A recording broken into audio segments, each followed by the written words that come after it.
Alright, so I thought I'd explain how I changed the timing chain, tensioner, and the tensioner arm on my engine. Now, I read a bunch of forums, and a lot of people wondered, does this sprocket come off the cam? And the answer is no. And what I found out once I got rid of the tensioner and the tensioner arm, that the chain did not come off. So you do have to pull the cam out to get the chain off. I'm going to show you something I did. I did pull the head off, but I didn't pull the jug off with the piston.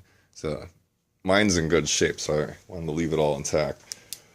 So what I did was I tipped the engine on the side, and if you can see them right there, those are your lifter caps.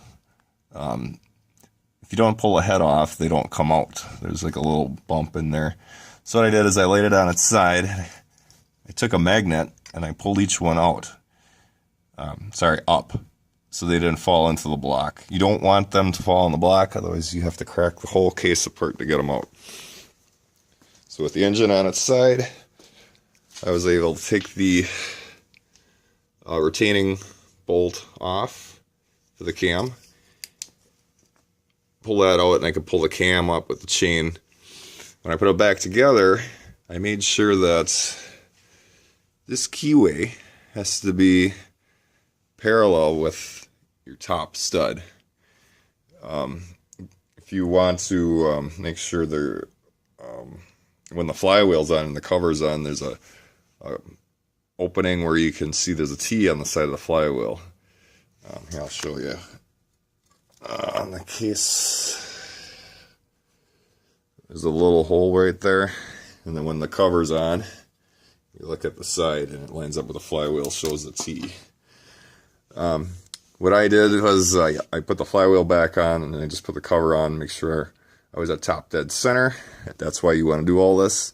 You want to make sure you're, for a 2000, the punch mark's right there. You line that punch mark up with that little arrow. I guess 2001 and up, there's a 350 mark on there if you have a 350. But yeah, that's what I did. So I slid the cam back on. I had the chain on the cam.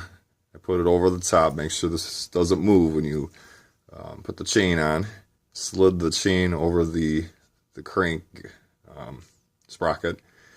And then I put my tensioner arm in, my tensioner, torqued everything down. I bought a brand new one, and basically you just pull the pin, it pops out, everything's nice and tight. And everything should be in time.